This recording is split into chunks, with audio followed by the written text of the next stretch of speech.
On est ici devant une porte qui vous parle. Ce n'est pas n'importe quelle porte. Expliquez-nous. Derrière moi se trouve le bureau duquel on parle, parce qu'il y a une présidence de séance que l'on doit prendre, notamment à l'après-midi à 15h. C'est d'ici que les présidents de séance partent. C'est d'ici que part la présidente de l'Assemblée nationale le mardi pour les questions au gouvernement à 15h et le mercredi à 14h. Et tous les VP, mes collègues vice-présidents, on part d'ici tous les jours à 15h, où on est accompagné par des huissiers jusqu'au bout de ce couloir, de cette galerie des fêtes qui est à la base un couloir qui mène de l'hôtel de l'AC jusqu'à l'Assemblée nationale au Palais Bourbon, et où au bout de cette marche, on va dire, nous attend la garde républicaine qui va nous accompagner, entourer, jusqu'à arriver dans l'enceinte de l'Assemblée nationale, de l'hémicycle simplement. Vous avez ce privilège d'ouvrir cette porte et d'emprunter ce couloir. Vous êtes un des vice-présidents de l'Assemblée nationale. Comment est-ce que vous habitez cette fonction? Est-ce que vous y avez pris goût? De toute façon, d'une manière générale, quand je m'engage pour quelque chose, ça veut dire que j'ai envie de le faire et donc que j'aime faire cela. Donc aujourd'hui, j'aime faire ce mandat d'abord de député et aujourd'hui cette fonction de vice-président pour laquelle j'ai accepté de candidater. Donc évidemment, on doit aimer ce qu'on doit faire, hein, sinon il ne faut jamais se forcer à faire les choses. Donc c'est pas mon tempérament. Donc oui, aujourd'hui j'ai pris goût à effectuer cette mission de président de l'Assemblée nationale lorsque, avec mes 5 collègues vice-présidents, nous sommes 6 vice-présidents, pour présider les débats dans l'hémicycle, pour faire en sorte que la parole soit donnée à l'Assemblée nationale, à tous les députés, faire en sorte que le débat soit éclairé, on appelle ça, que tout le monde puisse argumenter ses idées, que tout le monde puisse évoquer son sujet via un amendement ou une discussion, et qu'il soit entendu et écouté. C'est peut-être des fois les choses les plus difficiles à faire, mais il faut appliquer une méthode avec beaucoup d'humilité, beaucoup d'écoute, et aussi une certaine rigueur, et une rigueur incontestable. La rigueur incontestable, vous savez c'est quoi? C'est le règlement intérieur. Il y a un règlement intérieur, vous le faites appliquer à la lettre près, et c'est incontestable. En ce moment même, les débats sont quand même très animés. On parle même de brouhaha. Jusqu'où les députés peuvent aller dans l'invective? On ne doit pas aller dans l'invective personnelle, déjà, sinon moi je fais un rappel au règlement et je rappelle potentiellement à l'ordre. Vous faites le policier de temps en temps? Mais le président de séance est là pour pas faire le policier, pour faire en sorte que justement on n'en arrive pas là.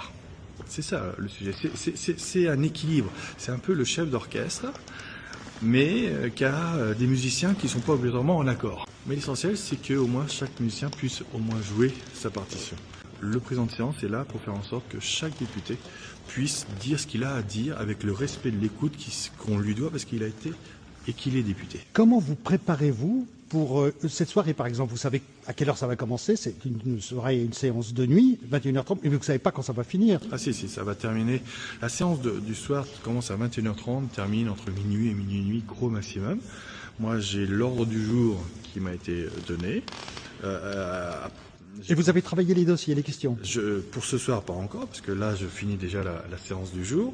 Mais pour ce soir, à 21h05, je vais regarder ce qu'on appelle le dérouleur, pour voir ce qui va être évoqué ce soir, ce qui va être discuté, pour voir qui va prendre la parole, pour commencer à organiser, moi, ma structuration de prise de parole, de rebond, et voir s'il y a un moment où ça pourrait être délicat ou pas en fonction du texte. Christophe Blanchet, vous vous sentez bien dans cet habit de vice-président de l'Assemblée nationale? Et quand vous êtes au perchoir, à quoi vous pensez? J'ai pas l'air d'être bien déjà. Donc, bah oui, je me sens bien parce que je suis à une place que j'ai voulu, que j'ai accepté de prendre. Vous êtes au-dessus des députés aujourd'hui? Non. Vous êtes avec? C'est une erreur. Le président de séance... Mais vous êtes au perché. Oui, on est peut-être au perché, mais il y a un symbole aussi qui est très important. Le président de séance, sur le fauteuil du président de l'Assemblée nationale, est au même niveau que le dernier rang des députés dans l'hémicycle. On n'est pas supérieur aux députés. On est juste au même niveau, nous sommes des députés comme eux, mais on est juste là pour sur un temps donné, faire en sorte qu'il y ait débat, et un débat respectueux de la composante de l'hémicycle. C'est ça le plus important. Donc un président, on n'est pas au-dessus. On est un député comme tout le monde. Lorsque vous avez été élu il y a maintenant 8 ans, j'imagine que vous n'avez pas pensé devenir le vice-président de l'Assemblée nationale. Vous vivez comme dans un rêve aujourd'hui? Alors, il y a même 10 ans, j'ai jamais imaginé devenir député. Donc, chaque chose se passe en fonction des événements. Mais la vie est ainsi faite. On ne s'attend pas potentiellement à arriver à des situations comme ça, mais ça arrive dans toutes les vies politiques, évidemment, et toutes les vies professionnelles. Moi, je me suis pas réveillé un matin en disant je vais devenir vice-président de l'Assemblée nationale. C'est une question d'abord d'apprentissage. C'est une question de respect de l'institution et c'est une question à un moment de planète qui s'aligne où c'est mes collègues députés du groupe démocrate que je veux vraiment remercier qui m'ont fait confiance et qui ont décidé à un moment de me donner cette possibilité-là. Christophe Blanchet, vous avez véritablement 2 maisons aujourd'hui, le Calvados, la région de Deauville et Paris avec l'Assemblée nationale. J'avais pas 2 maisons parce que normalement dans une maison on prend le temps de vivre. Et moi j'habite évidemment chez nous dans le Calvados à Merville-Franceville.